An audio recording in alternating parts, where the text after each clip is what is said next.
Fala pessoal, tudo bem? Aqui é Felipe Souza, tá começando mais um Conversa sobre Basquete, claro, ao meu lado aqui, Vitor Savas. E aí, Savas, como é que você tá? Fala, Felipão, tudo certo? Estamos aqui num setup meio improvisado, mas conseguimos voltar. É isso, e isso que importa. E, pessoal, antes da gente entrar no tema principal do nosso papo hoje, peço que você se inscreva, que você curta, compartilhe, comente também esse vídeo, para a gente poder saber o que vocês estão achando. E hoje tem variados temas e temas polêmicos aqui até. Hoje vamos falar sobre Liga Sul-Americana, vamos falar sobre modelo econômico. Será que a disparidade financeira afeta as equipes no NBB ou não? Também a gente vai falar, obviamente, um pouquinho do NBB ali, da competição que está rolando e a classe 2022 do Hall da Fama, que tem brasileiro nele. Então, vamos ficar de olho. Então, Sarvaz, para começar, vamos falar um pouquinho da Liga Sul-Americana que está pegando fogo. Começou agora no dia 29, né? Famosa terça-feira. Começou com o Bauru perdendo para o Titãs, 84-62. A gente teve a Unifacisa vencendo o Aguada. E a gente teve o São Paulo perdendo para o Boca Juniors, 79-71. Ainda teve um San Martín e Oberá lá, mas ninguém se importa, né? Vamos ser sinceros. Mas, Sarvaz, a gente pode jogar jogo aqui, mas queria já começar com esse Boca Juniors e São Paulo, jogaço, e Franco Balbi sendo Franco Balbi, né? 18 pontos, 10 assistências, um duplo-duplo ali. Ele beirou num triplo-duplo, na verdade. O que ele jogou contra o São Paulo foi algo absurdo, hein, Savas? O que ele sempre joga, né? Desde a época do Flamengo, é impressionante. Ele gosta de jogar contra o São Paulo. Mas era o jogo mais esperado em questão de dificuldade, em questão de qualidade técnica até dessa Liga Sul-Americana. Foi de fato um jogo muito bom. Mas aí, jogo pau a pau, chegou no final do jogo, Franco Balbi colocou a bola embaixo do braço, falou, despacito, e resolveu o jogo. Ele é craque. Esse time do Boca Juniors é muito forte, é um time encardido aí e que tem um craque. O Dar Tucker não foi tão bem, que é conhecido aí do pessoal do Flamengo, mas a gente tem que fazer o meia-culpa nesse começo também de Liga Sul-Americana, né? A gente achou que os brasileiros iam sair atropelando todo mundo, a gente falou no último vídeo até, e não foi bem isso que aconteceu, né? A gente tomou uns sustos Na aí, o Bauru... verdade, na verdade, a gente errou ali Bauru, porque a gente até levantou que, olha, Boca Juniors é um time difícil, contratou super bem. O Chatman, por sinal, foi muito bem nesse jogo também, pontuando bastante Mainoldi ali foi para a equipe. bem. Sim, pontuando bastante para a equipe argentina. Então, esse Boca ali a gente não errou, não. A gente errou no Bauru. A gente não esperava que o Bauru ia perder para o Titãs. E eu não esperava também que a Unifacisa ia passar um perrengue tão grande para ganhar do Aguada, para ser bem sincero. O Aguada sem o Fuller, tá? O Fuller não jogou, então foi um pouco esquisito aí. Mas Boca e São Paulo com certeza foi o melhor jogo dessa primeira rodada aí. Fez jus ao nome dos times, da camisa. E não tem jeito, quando você tem um craque no time, isso pesa em finais de jogos disputados. Total. E assim, e olhando para o São Paulo, o que me chamou a atenção, obviamente, foi o desempenho do Elinho nessa partida. Claro que a gente sempre espera mais do Elinho, né? Sendo um jogador atuante, e ele vem atuando muito bem no NBB, no sentido mais agressivo à cesta, pontuando, ajudando a equipe na pontuação. Nessa partida ali, mesmo com poucos minutos em quadra, né? Também sendo preservado numa rotação pelo Bruno Mortari, mas ainda assim não desempenhou bem. A gente teve, para ter uma ideia, a gente teve Henrique Coelho se destacando com 10 pontos. Ansalone também, sabe, jogando bem, fazendo duplo-duplo, 18-12 ali, 18 pontos e 12 rebotes. Indo bem nesse jogo, mas não foi o São Paulo que a gente estava acostumado a ver, principalmente no NBB. Mas, claro, enfrentou, acho que é a equipe mais difícil, né? Fora outros brasileiros, a equipe mais difícil dessa Liga Sul-Americana. Savas, como é que você viu essa equipe do São Paulo? Porque em alguns momentos eu até achei que estava meio perdida, tá? Tipo, de definições de jogadas, na própria defesa. Tem uma bola até que o próprio Boca Juniors postou do Balbi. O Balbi ele infiltra com uma facilidade para fazer um floater, para finalizar uma jogada, que é algo que ele não tinha essa facilidade aqui no Brasil, pelo menos, né? Não se dava. E nem o próprio Balbi também arriscava tanto essa agressividade mais para cesta. Ele sempre foi um cara mais cerebral, passador, criador de jogadas. Mas como que você viu esse São Paulo também, Savas? Cara, o São Paulo ele tem um problema de montagem desde quando a gente viu esse elenco ser montado. A gente tem um monte de jogador igual para a mesma posição. E isso uma hora ia acabar cobrando. Sem o Marquinhos, isso fica muito exacerbado. Que o Marquinhos é o craque do time. Depender do Elinho para ser esse cara que pontua e ainda comanda o time, cara, não vai acontecer. O Elinho é um baita jogador, ninguém duvida disso. Só que ele não é o cara que vai te entregar 15 pontos e 10 assistências. Ele é um cara muito mais pragmático na quadra, é o cara que você vai colocar a bola na mão dele para ele tomar as decisões e você ter o mínimo de problema possível. Só que nas alas faltam os jogadores que realmente resolvem. E aí é onde o São Paulo tem problema.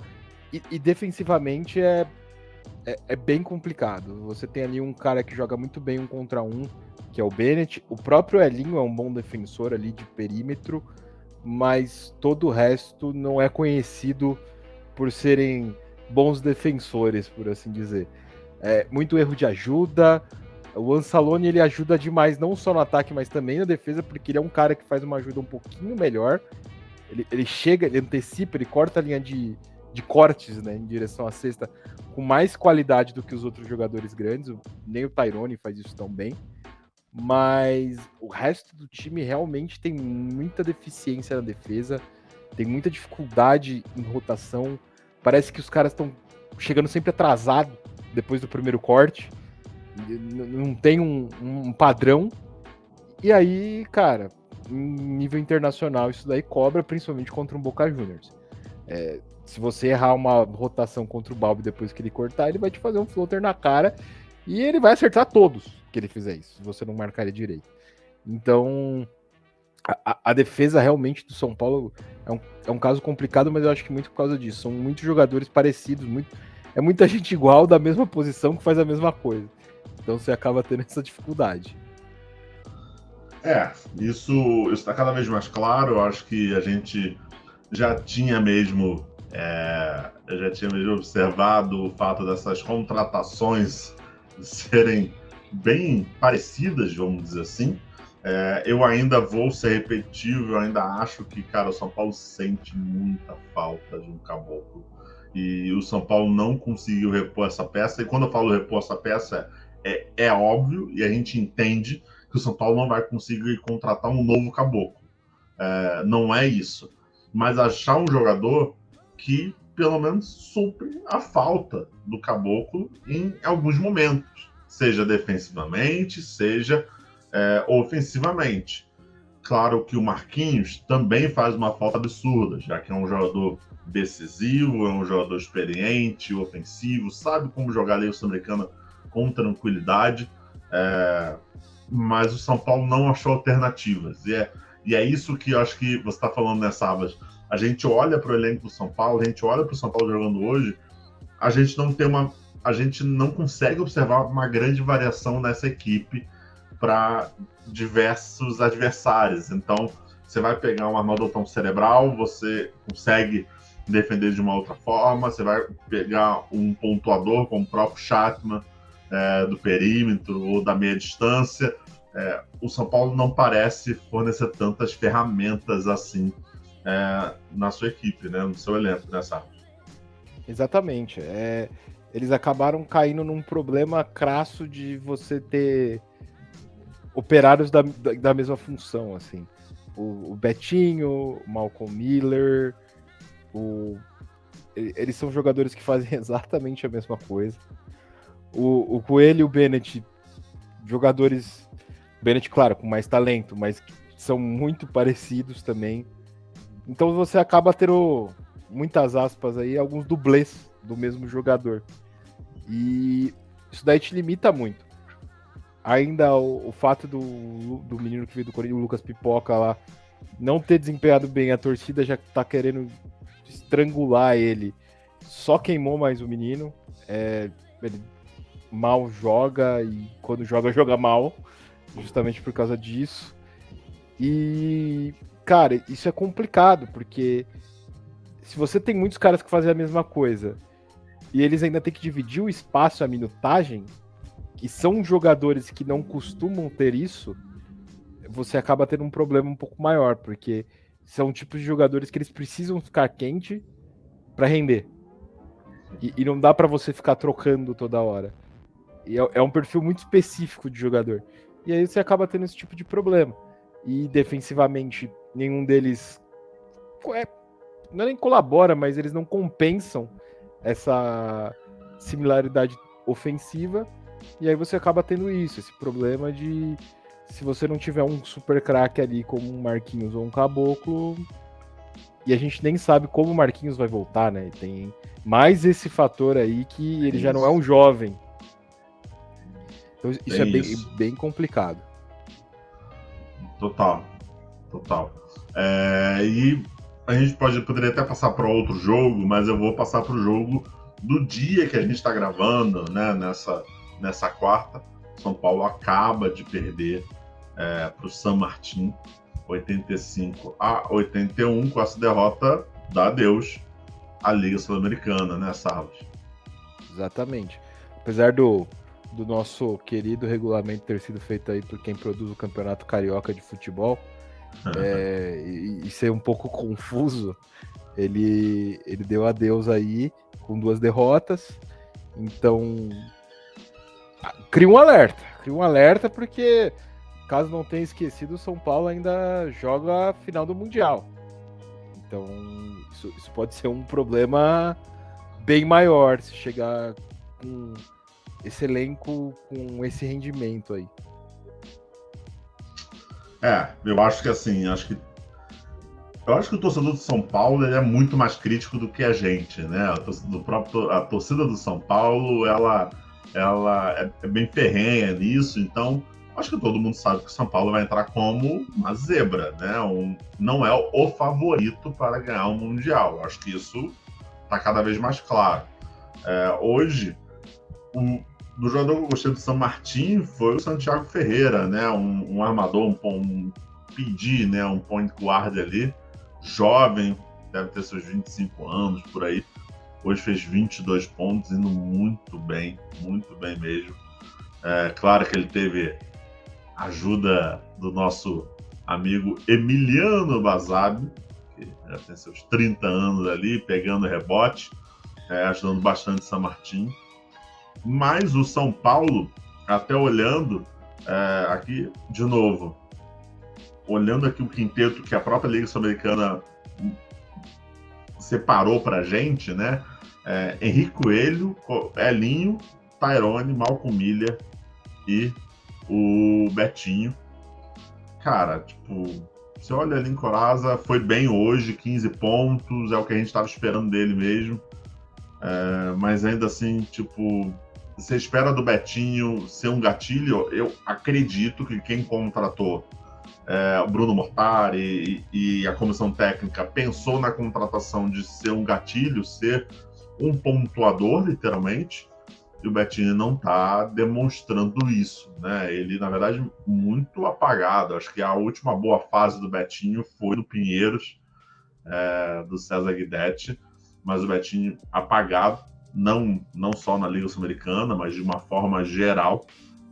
E o Bennett e o Ansalone mais uma vez brilhando ali, mas o Bennett hoje muito bem, pontuando bastante, mas ainda assim, São Paulo perdeu 85-81, San Martín vivo, São Paulo fora. tem algum ponto que a gente precisa se preocupar, o torcedor tricolor precisa se preocupar com essa derrota, ou Savas? Cara, é uma derrota, entre aspas, aí, estranha, né? Mas eu acho que o ponto principal de fato, é pensar no Mundial. Marquinhos deve se recuperar até lá, isso já vai ser um reforço e tanto, mas só isso não vai resolver. Não sei se vão tentar trazer aí mais um gringo gatilho aí só para jogar. Vai depender, não sei se já saiu o regulamento aí. Até peço desculpas pela falta de conhecimento, mas se vai poder utilizar mais um estrangeiro. Mas se não, o São Paulo vai ter problema. Vai ter problemas mesmo. Acho que tá realmente difícil quando a gente olha hoje para a equipe tricolor paulista. A gente, obviamente, espera muito mais pelo que é o São Paulo. Mas, de fato, tá complicado.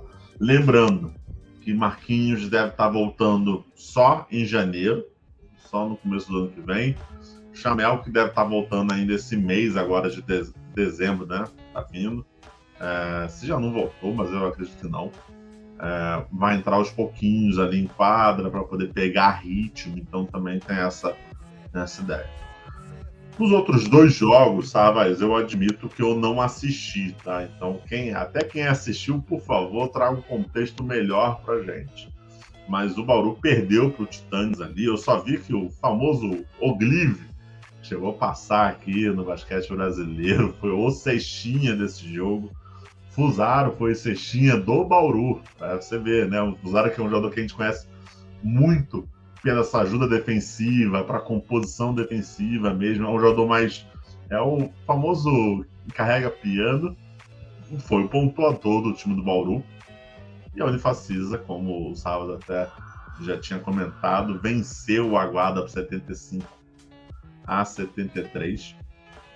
E aí, hoje, o Bauru conseguiu uma vitória sobre a Aguada. Aí sim, já deu aquele respiro, né? Depois de uma derrota que não estava esperando ali para o Titanes.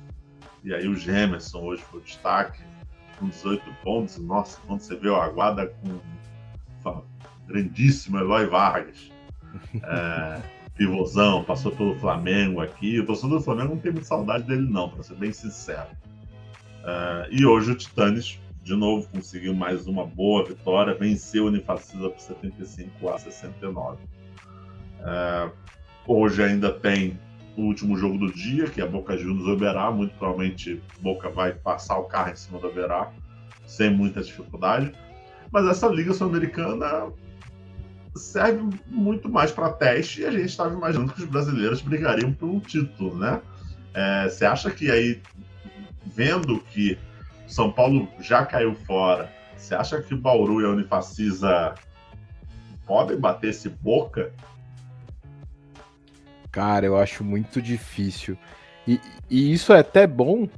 Se quiser, a gente já pode fazer um baita de um gancho aqui com o próximo tema, que é falar sobre o investimento. Pra gente ver como o topo do basquete brasileiro ele tá tão distante do meio. E esses times que jogam mais no meio ali, que são os times que vão pra Liga Sul-Americana, isso não é nenhum demérito, é só...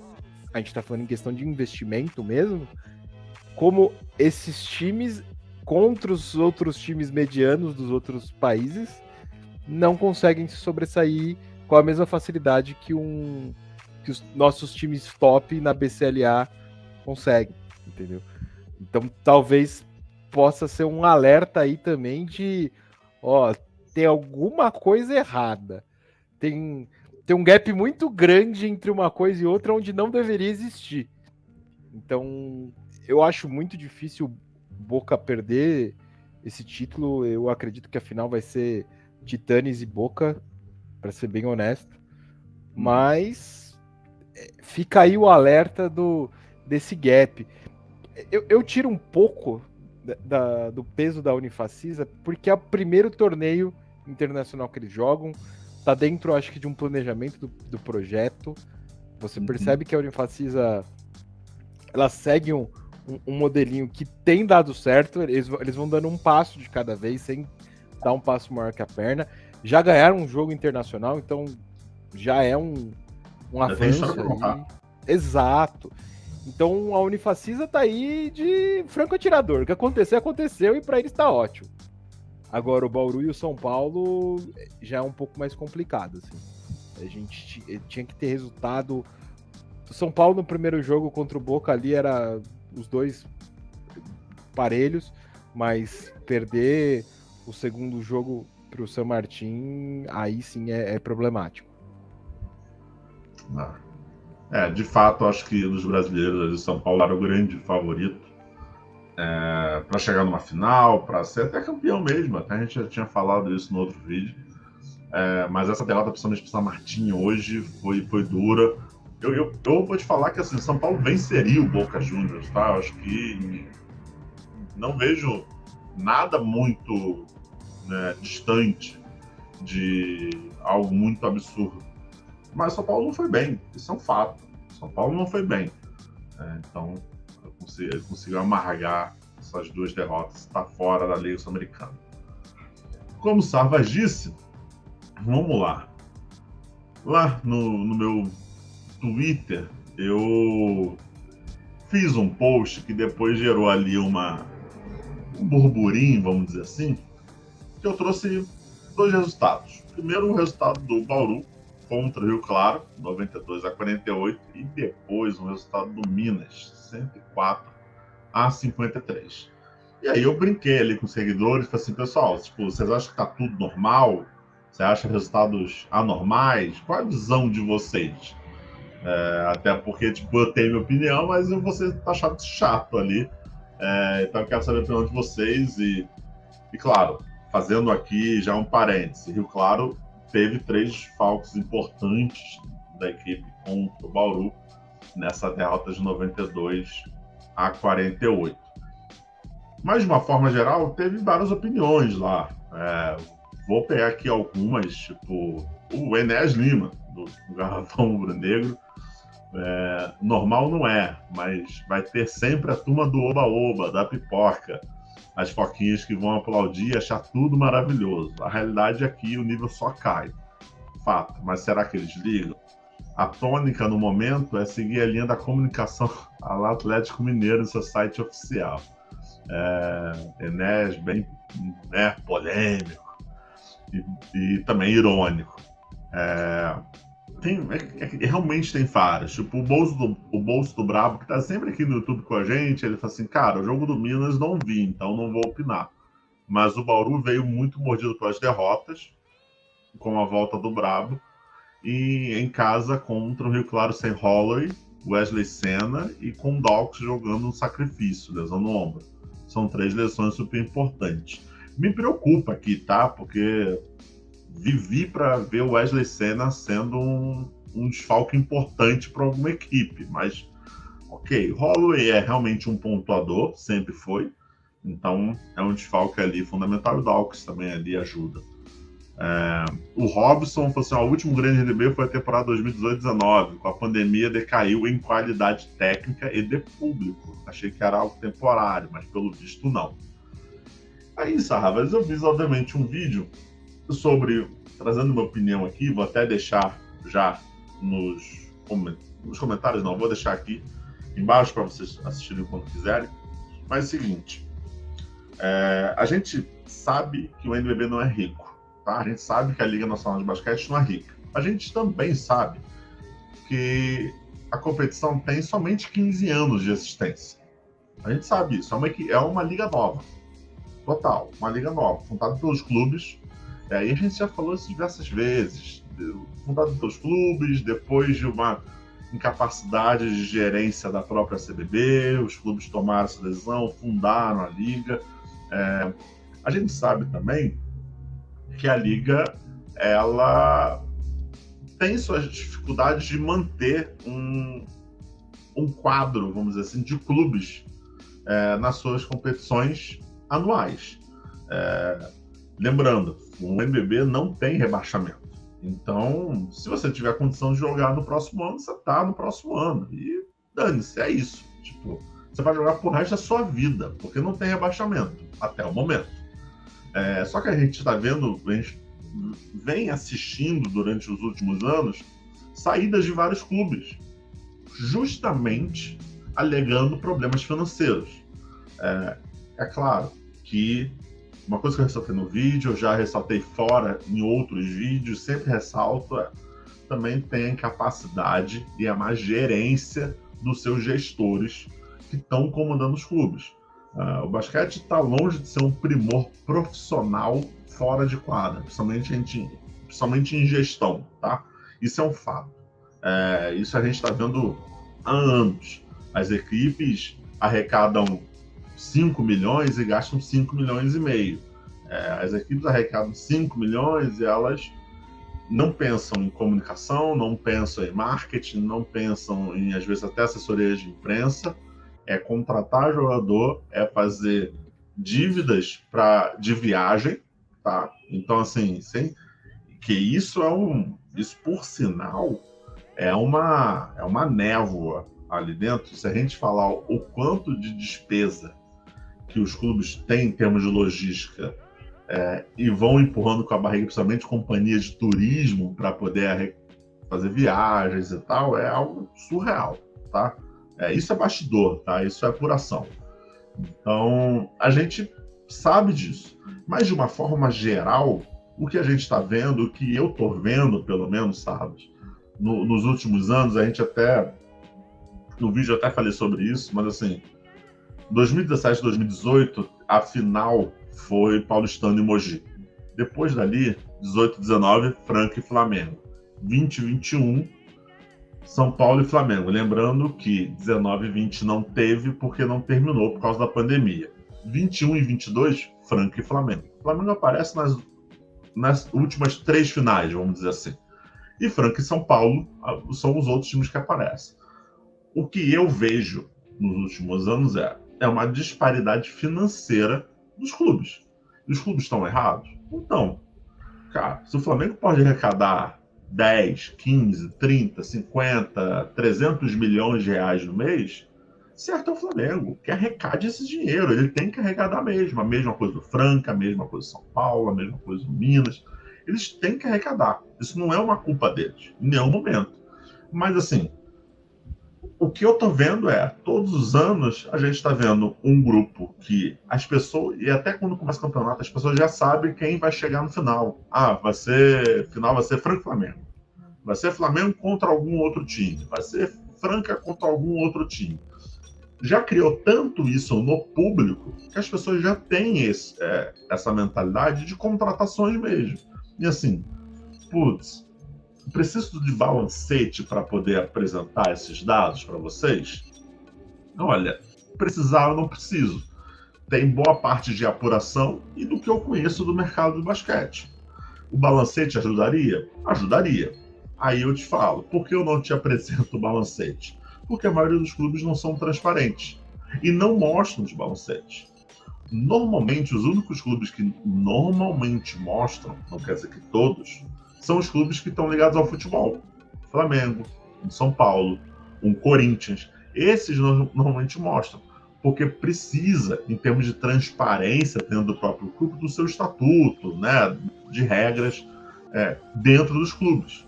Só que, Felipe, então quer dizer que eu vou chegar lá no balancete do São Paulo e vou ver tudo lá? Não, você não vai ver tudo lá. Porque eu vou dar um exemplo como eu encontrava os balancetes de Vasco, de Botafogo, de outras equipes. Simplesmente é o balancete de esportes olímpicos. E normalmente ele está envolto dentro de uma cápsula de esportes olímpicos que você não tem visão. Então foi um investimento de 8 milhões de reais nos esportes olímpicos, por exemplo.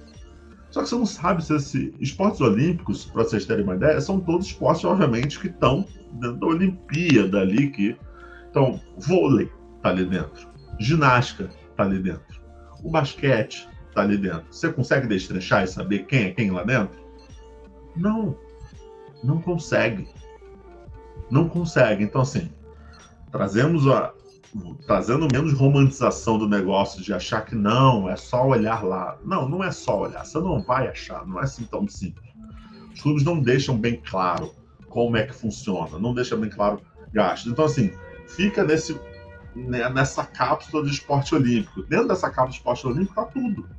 Então você não consegue ver investimento real de cada esporte, você não consegue ver gasto real de cada esporte, e assim vai. Então, hoje, a gente tem essa dificuldade de observar essa transparência. Mas uma coisa é certa, está cada vez mais uma disparidade financeira. Flamengo, Franca, contratando jogador de mais de 70 mil reais. Isso porque eu não quero falar do valor exato do salário, tá? Porque eu acho que não vem o caso, mas assim, é só para dar um exemplo para vocês. Isso é apuração. Isso é apuração. Não vai mostrar o valor do jogador X, Y, Z em cada clube. Só que, para vocês terem uma ideia, e aí trazendo menos romantismo para todo mundo, poxa, mas o basquete nacional precisa melhorar muito. Tem jogadores no NBB que, se estiverem recebendo 10 mil mensal, é muito. É muito. Tem uma galera que está na faixa de salários de 3 a 5 mil, e olhe lá. E se dê por satisfeito. Então, assim, como você vai concorrer? Então, por que eu trouxe esses dois jogos? Eu vou falar especificamente, então, do Minas, né? Porque o Rio Claro estava com desfalque. O banco de reserva do Minas, se demole, é mais caro que o time titular do São José. Exatamente. E é isso. Então, assim, como você vai concorrer? Como São José vai concorrer? De fato, como São José vai concorrer? Não vai. Não vai. Então, até no vídeo, vou aqui antes, né, para a gente começar esse debate, porque eu estou me alongando muito, eu falo um pouco, dou dois exemplos. Um exemplo fora futebol, um exemplo fora basquete, um exemplo dentro do basquete. Na Premier League, no futebol, quem acompanha futebol, os times, até os piores times, vamos dizer assim, os times com menos tradições, ou algo do tipo, os times recebem uma cota da TV vinculado pela própria Premier League suficiente ou o bastante para poder ajudar aquelas equipes que normalmente têm dificuldade de contratar, para poder fazer boas contratações, para poder deixar o campeonato mais parelho. Mas poxa, Premier League só o Manchester City ganha. Ok. Mas se você olhar em termos de valores arrecadados ou distribuídos pela própria Premier League, é um valor bom. Se demole, se eu não me engano, é maior do que grandes clubes. Claro que também tem um trabalho de gestão daqueles clubes pequenos, tem um trabalho de captação de patrocinadores, isso é fato. Mas ainda assim, se pensa nisso. Na NBA, por exemplo, a gente não tem o poder, a gente não tem o fator financeiro. Mas vocês que acompanham o basquete também como a gente, você sabe que se a sua equipe estiver muito ruim, ela vai tancar. E o suficiente para conseguir ser uma das equipes que vão lutar pelos melhores prospectos que vem do draft. Por que isso? Não seria ao contrário? O campeão não deveria escolher o melhor prospecto? Não. Qual é o racional disso tudo? O racional tem um paralelo bem interessante da Premier League com a NBA, que o racional é fazer o produto ser bom, ser cada vez mais vendível. Ninguém quer ver o mesmo campeão. Ninguém quer ver os mesmos times chegando lá na frente. Tem que ser parelho, tem que trazer emoção, tem que ser vendível. E, de novo, a gente vai voltar aqui no tema, que é produto. Então, a NBA, ela sabe que quando o melhor prospecto do draft, que todo mundo está olhando, vai para o time que foi pior na temporada passada, um dos piores na temporada passada, qual a tendência? A tendência é, primeiro, essa equipe subir um pouco de patamar. Segundo, fazer essa equipe estar sendo observada por mercado local e mercado estrangeiro, em termos de patrocinadores, de venda de ingresso, de venda de produto. Você só fortalece o produto. E o que, infelizmente, o que eu tô vendo hoje, aí, de novo, bastidor, eu não sei se esse pensamento está existindo, porque é isso. Eu não tô aqui sendo o salvador da pátria. Tipo, eu tenho a solução. Eu vou resolver todos os problemas agora do basquete nacional. Eu não tenho essa solução. Mas a questão é, a gente precisa debater, a gente precisa botar o dedo na ferida e falar assim, cara, tem alguém pensando nisso? Savas, eu não acho que, pelo que eu tô vendo nos bastidores, eu não acho que alguém pense sobre isso. Qual é a sua opinião, cara? Como que você está vendo sobre esse tema de disparidade, desse modelo econômico, o que pode ser feito, o que não pode? Como é que você está observando esse tema? A gente tem um problema do basquete no Brasil, ele ser feito por mecenas, né? São mecenas que chegam, e assim, não são todos, óbvio, existem exceções, mas a média são mecenas que chegam com um montante de dinheiro que quer investir, gosta de basquete, vai lá, coloca o dinheiro, aquele projeto ali dura 1, 2 anos, às vezes um pouco mais, às vezes um pouco menos, mas na média é isso, e o cara vai embora. É isso que acontece. Aí você tem alguns projetos um pouco mais de longa duração, que são poucos, mas que eu particularmente gosto bastante de como eles pensam, que é o caso, por exemplo, do Pato e da Unifacisa. A Unifacisa está começando a colher os louros agora, depois de anos de planejamento, investimento, e uma coisa sustentável. Acho que esse é o grande ponto. E uma coisa que a gente tem que entender, para setor privado, essa estabilidade vale muito, vale demais, porque você sabe que vai existir um time ali ano que vem. O cara que te vende esse espaço, ele já está te vendendo com a ideia do ano que vem. Existe uma equipe, igual você falou, de marketing, uma equipe comercial, que ela já pensa isso. Existe um setor técnico todo desenvolvido para isso. Mas são, sustentáveis assim no NBB são esses dois projetos. A gente não consegue colocar mais, acho que ninguém ali que pense dessa maneira. O resto são mecenas ou clubes que por algum motivo precisam ter basquete e tudo mais. Mas por que eu tô falando disso? A liga, ela precisa fornecer esse material para desenvolver os clubes. Seja material intelectual, seja material financeiro, não importa. Mas ela precisa. Porque sem o produto basquete, não existe liga. Não tem como existir liga. E é evidente que a gente tem uma deficiência. Acho que a gente fala isso em todo vídeo. Mas, por exemplo, na base a gente não consegue criar jogador para jogar. A gente tem o Marquinhos, o Alex e tantos outros que ainda estão aí, porque e eles vão ganhar dinheiro, e eles têm que ganhar dinheiro mesmo, porque eles resolvem. Quando você tem mais opções de atletas, porque você tem atletas melhores formados, mesmo que financeiramente você não tenha um poder aquisitivo muito grande, você consegue competir. Esses dois resultados que você mostrou, que você falou, do Minas e São José e Rio Claro e Bauru, não teve uma partida, cara. Isso foi uma surra. E isso daí é isso. Machuca 3 atletas. E aí? Acabou o time. Morreu o time inteiro. Eu não tenho como trazer alguém da base. Eu não tenho opções. É viver no fio da navalha todo dia. É você não saber se no mês que vem você vai ter uma viagem, você não sabe se você vai ter como pagar a agência de viagem. Se você vai ter que ir de ônibus até a Campina Grande, saindo de São Paulo, entendeu? Isso aqui é um pouco... Tô exagerando.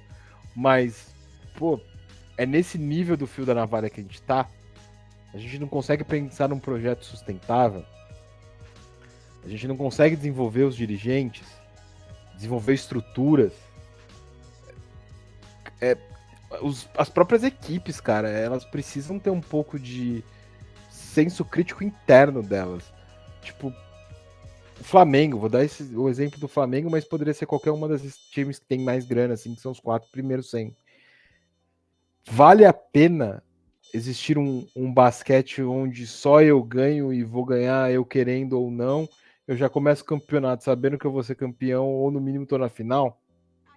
quanto tempo isso vai durar? Quão sustentável vai ser isso? Entendeu? E é uma coisa que eles não enxergam, assim, que o produto ele tende a morrer se continuar desse jeito. A gente não tem renovação e a gente não tem dinheiro. Quem tiver dinheiro vai contratar os melhores jogadores. E quem não tiver vai jogar com o que tem e vai reclamar, vai falar que não tem dinheiro. E aí entra naquele looping de desculpas. Aí dali um ano o projeto acaba, beleza. E aí o basquete continua sendo essa terra arrasada que é hoje em dia. Então, assim, a liga precisa começar a se preocupar com quem está no meio do basquete. E aí, em todos os níveis, preparar essas pessoas. Putz, não é possível que não tenha alguém lá que entenda de lei de incentivo. Ó, você quer incentivar o seu projeto para pegar tal coisa, tal coisa, tal coisa? Ah, pô, como é que eu faço um Media Kit para entregar em empresas? Para não ficar dependendo do meu presidente, que é amigo do dono do não sei aonde, que é amigo do não sei quem, e esses caras vão colocar uma grana lá porque são parceiro dele. Que aí quando ele for embora, adivinha o que vai acontecer? Acaba o projeto. Então, assim, são coisas que precisam ser desenvolvidas.